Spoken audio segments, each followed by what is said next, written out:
Alkisah, hiduplah seorang janda bernama Mande Rubayah bersama anak laki-laki sematawayangnya Malin Kundang. Mereka tinggal berdua di sebuah perkampungan nelayan di Padang, Sumatera Barat, tepatnya di pantai yang bernama Air Manis. Sampai suatu hari, Malin yang sudah dewasa meminta izin untuk merantau ke kota. Malin, tolong bantu ibu mengangkat merapikan baju Lina. Baik, Bu.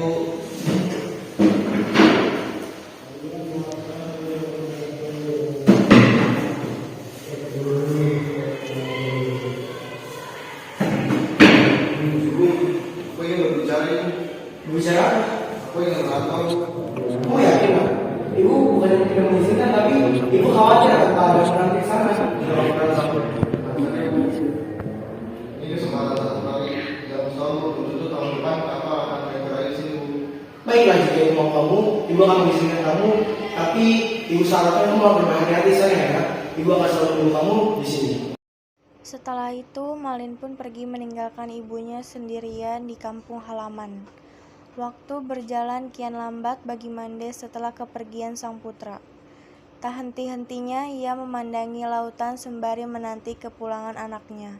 Sementara di perantauan, Malin pun mencari pekerjaan yang cocok dengan dirinya. Akhirnya ada seorang bapak-bapak yang datang kepadanya. Hei anak muda, kau terlihat asing. Kau bukan berasal dari sini ya? Iya, Pak, aku sudah mengantar ke sini. Oh, pantas saja kau terlihat kebingungan. Apa ada yang bisa saya bantu? Saya ke sini dari kerjaan, Pak. Ngomong-ngomong, nama Bapak siapa ya? Oh, perkenalkan nama saya Jokis. Kebetulan saya sedang membutuhkan seseorang untuk bekerja sebagai kuli panggul. Apakah kamu mau? Mau, Pak. Saya akan bekerja dengan sini. Setelah itu, Malin pun bekerja dengan serius. Dan Pak Jokis pun kagum melihat kegigihannya dalam bekerja.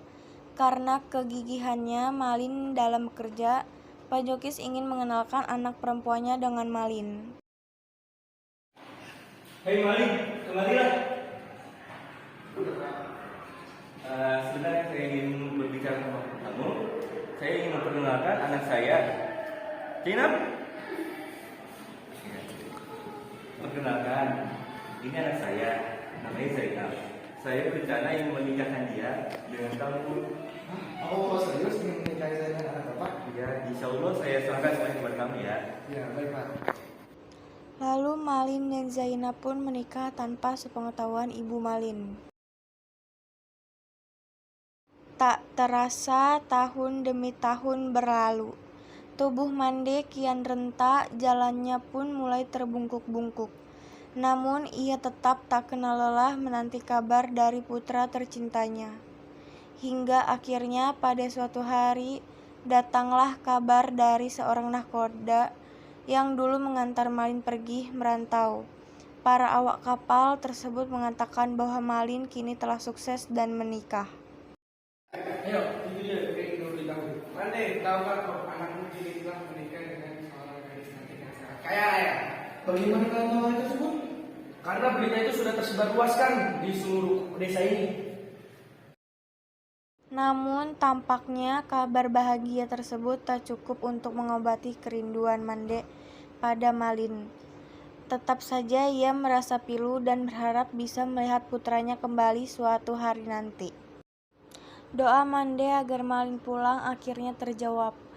Pada suatu hari yang cerah, terlihat sebuah kapal yang megah dan mewah tengah berlayar menuju pantai Air Manis. Melihat kapal tersebut, para penduduk berkumpul dan bersorak gembira. Mereka menyangka kapal mewah itu kepunyaan seorang pangeran atau sultan. Malin pun sumringah melihat sambutan tersebut. Sementara itu, Mande tak kalah bahagia buah hati yang selalu dinantinya akhirnya pulang. Mande pun ikut berdesakan dengan orang-orang kampung untuk mendekati kapal. Berdebar keras jantungnya saat melihat sosok pemuda yang diyakininya sebagai Malin. Tak sabar dirinya ingin segera memeluk putra yang dirindukannya itu. Malin, itu engkau Malin. Malin, mengapa engkau tidak pergi sana? Malin, siapa perempuan jelek ini, Malin? Malin, aku ibumu, Malin. Aku ibumu, Malin. Perempuan gila, kamu pakai buku. Malin, kamu berbohong sama aku.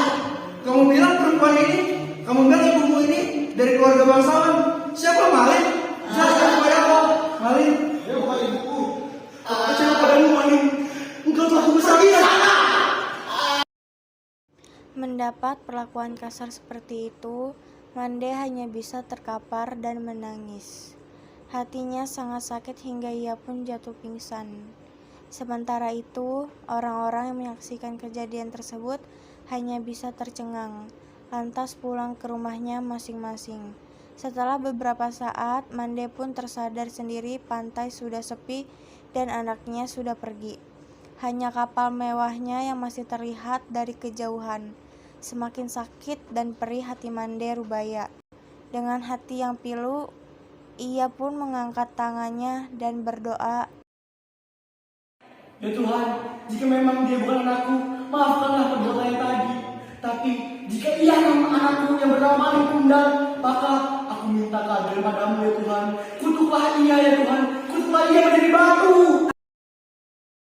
seketika langit yang tadinya cerah berubah gelap. Hujan mendadak turun dengan lebat dari jauh. Tampak badai besar yang menghantam kapal mewah milik Malin.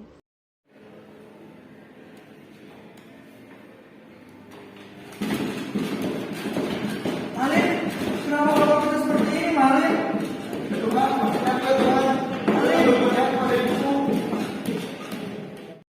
Lalu Malin pun terkutuk menjadi batu.